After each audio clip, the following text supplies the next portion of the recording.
guys, if your Instagram story restyle option is not showing, then don't worry. In this video, I'll show you some working methods to fix this problem easily. So first of all, open the Play Store app.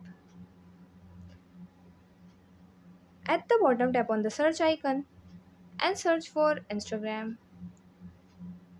Now update it if not. After this, go back to the home page.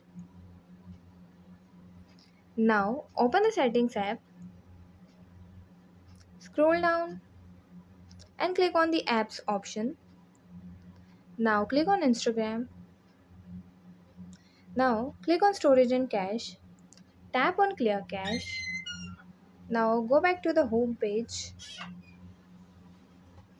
Now make sure you are using a public or personal account supported by Instagram's latest AI features. Sometimes these features are released slowly and are not available for all the users instantly. Also try logging out from your Instagram account and log in again. Then switch your account from professional to personal or personal to professional once and check again. If the restyle option is still missing, then join Instagram beta version from Play Store because beta users usually get new features earlier.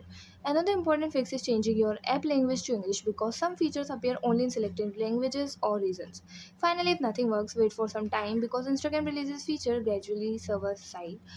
Your account may receive the update later automatically. And yeah, that's it. And if you find the information given in the video helpful, please like the video, subscribe to the channel and press the bell icon for more updates. Thank you.